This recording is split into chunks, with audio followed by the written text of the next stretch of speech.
Bon, bien, j'ai déjà dit bonjour à tout le monde. Je ne sais pas par où commencer. Je vais commencer par vous exprimer ma surprise. Je suis étonné de votre capacité de mobilisation et surtout cet esprit de fête qui vous habite, comme si vous étiez déjà en liberté. Je crois que c'est dans la tête, comme vous le dites. C'est dans la tête que cela se passe. Tout se passe dans la tête. Tout. La détermination, le courage se passe dans la tête. La conviction se passe dans la tête. L'envie de faire partir celui-là. Je ne sais pas comment il s'appelle, mais ça se passe dans la tête. C'est dans la tête. Je vois Sylvie de Bois-Fleuri. Nous avons vécu des heures incroyables.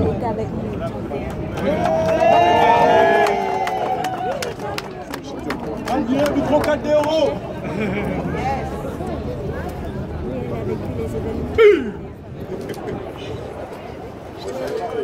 Comprenez son émotion. Est-ce que le Gabon a vécu ou pas tout?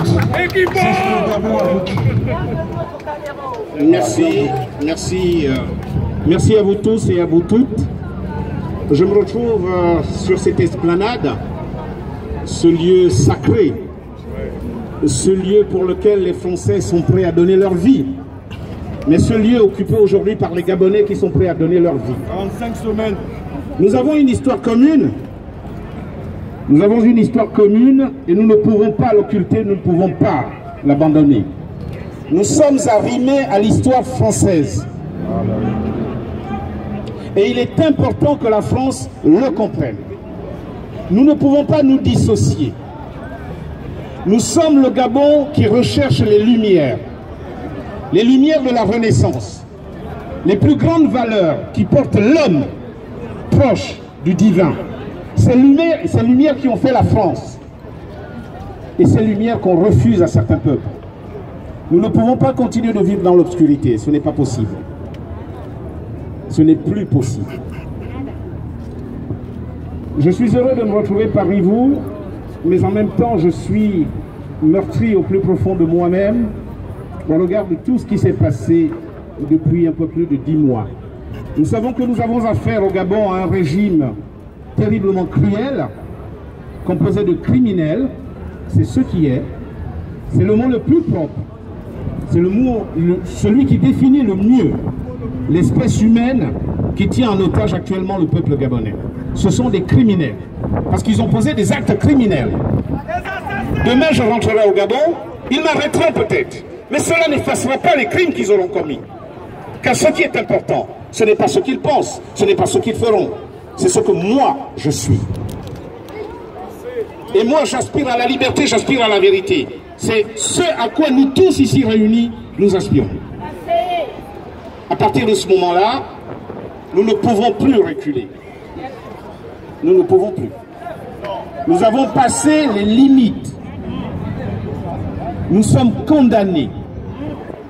Nous sommes condamnés à réussir. Et nous n'en sommes plus loin que ceux qui commettent l'erreur aujourd'hui de penser que c'est un jeu, d'amorcer des petits calculs d'apothicaires, de petits notaires, en espérant sauvegarder leurs intérêts particuliers. Ils se trompent. Ils s'enfoncent. Et ils finiront dans les poubelles de l'histoire. Parce que l'histoire du Gabon, elle s'écrit aujourd'hui. Elle s'écrit dans l'histoire du monde. Et le Gabon sera certainement le phare de l'Afrique centrale. Certainement. Les probabilités sont fortes pour que le Gabon soit le premier pays en Afrique centrale à accéder à la démocratie au sens de la vérité des urnes. C'est-à-dire le choix du peuple. Et à partir de ce moment-là, nous allons contribuer à notre façon à amener les autres peuples qui sont en difficulté aujourd'hui à prendre le même chemin, le chemin de la liberté. Je voudrais dire que vous avez théorisé la diaspora révolutionnaire ou la révolution diasporienne. Vous avez théorisé et vous l'avez mise en pratique.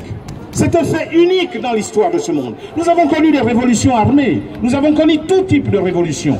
Nous n'avons jamais connu de révolution, la diaspora. Mais vous, vous avez mis en pratique la théorie de la révolution diasporienne. Et je crois que vous allez servir de leçon au monde entier. Et je crois qu'il appartient aux historiens aujourd'hui de se saisir de ce sujet afin que tout cela soit écrit. Comme à l'époque de Pharaon, je dis, et il a été écrit. Cette histoire ne sera plus jamais effacée. Aucun pays au monde n'a réussi à tenir autant de temps dans la contestation de son choix, dans la remise en cause du pouvoir illégitime. Vous avez toutes mes félicitations. Je veux que vous sachiez que tous ces mois d'horreur que nous vivions au Gabon, vous constituez notre oxygène.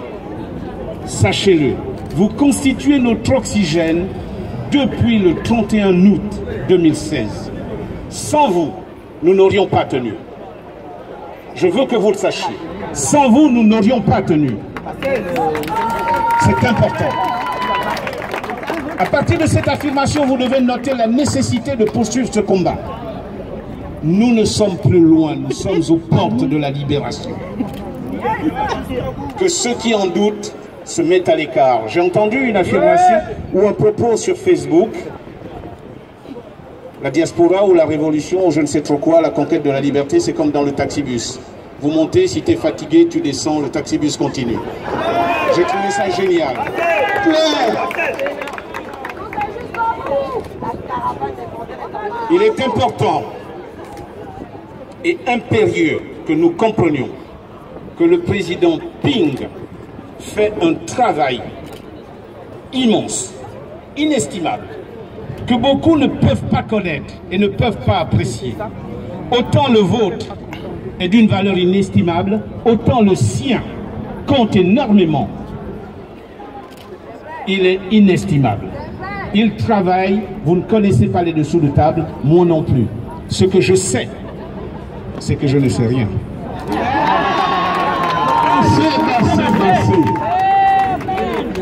Donc je découvre cette esplanade que je connais depuis des années, quand je vis en France, mais je découvre cet espace occupé par une envie folle, une envie de liberté, une envie de conquête des grands espaces. Récemment encore, on a décidé de transférer les restes de Simone Veil au Panthéon. Cette France, la France de Zola, de Victor Hugo, la France de Chercheur, la France de Jaurès, restons à gauche. Cette France du grand général ne peut pas être égoïste au point de ne conserver que pour elle les grandes valeurs universelles, les valeurs des Lumières, les valeurs qui font l'homme, les valeurs qui ont fait la France. La France a cette obligation, ce devoir de prendre par la main les peuples qui se cherchent, les peuples qui veulent se libérer. La France a ce devoir, cette obligation. Et nous sentons que quelque chose se fait. Des frémissements se font sentir sur le lac de la dictature. Ne doutons pas du travail qui est fait en coulisses. Que chacun fasse sa part. Je fais ma part. Vous en faites énormément et vous en êtes félicités. La diaspora américaine fait sa part. J'ai même vu Hambourg, sur le fleuve Alster, arborer des banderoles. Mais quelle idée géniale! Quelle idée géniale! Ce qui prouve qu'il y a de l'intelligence dans toute société humaine et qu'il faut aller la chercher au plus profond de celle-ci. Et c'est quand l'homme est au fond du puits qu'il fait preuve d'une imagination extraordinaire. Votre mouvement qui ne faiblit pas, votre mouvement dont on a cru qu'il céderait la place au frimas de l'hiver, mais qui finalement a traversé cette tempête froide, tel Napoléon à ses grandes heures. Vous avez démontré votre capacité à mobiliser les esprits et à transcender la peur. Vous êtes capable de tout aujourd'hui et nous n'allons pas reculer. Ensemble, ensemble jusqu'au bout. Ensemble jusqu'au bout.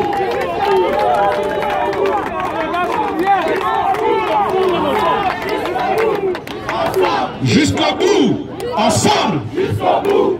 Ensemble. Jusqu'au bout. Ensemble. Jusqu'au bout.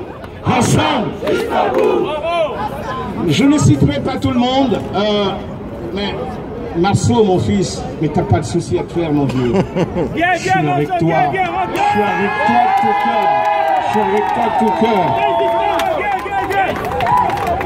Te fais pas de soucis, t'inquiète pas. Tu rentreras chez toi, libre. Et nous rentrerons tous à la maison, autant que nous sommes. Tous autant que nous sommes.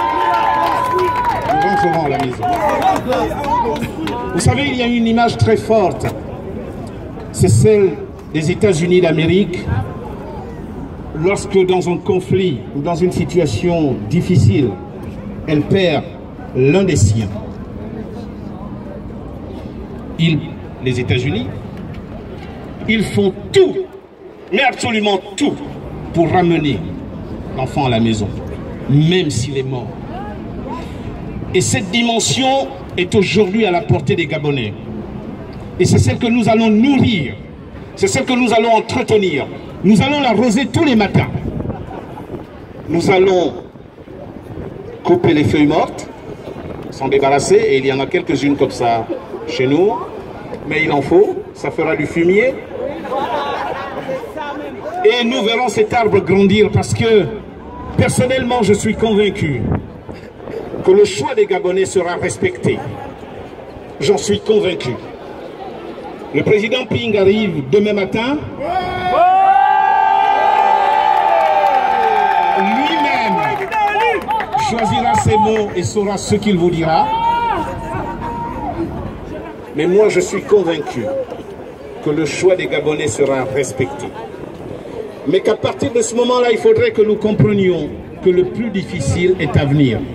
Mais comme nous avons déjà démontré que nous sommes capables de résister à toutes les attaques possibles, d'où qu'elles viennent, nous traverserons également cette étape qui consistera à planter les fondations d'une démocratie définitive et pérenne dans notre pays, le Gabon.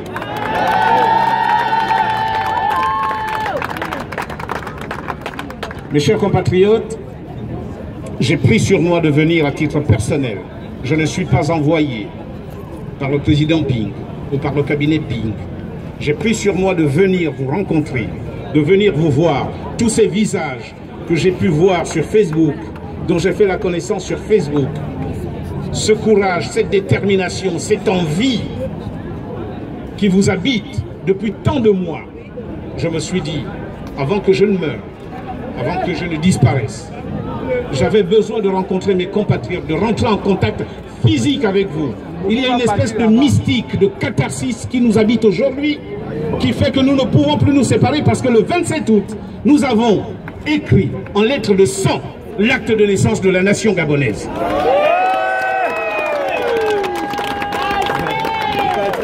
Et rien, plus rien, n'effacera ce document. Il est dans nos têtes, il est dans notre ADN et nous le transmettrons de génération en génération. Oui, absolument. Mesdames, Messieurs, félicitations à vous. Restons mobilisés et attendons le président Ping. Vive le Gabon. Merci à vous.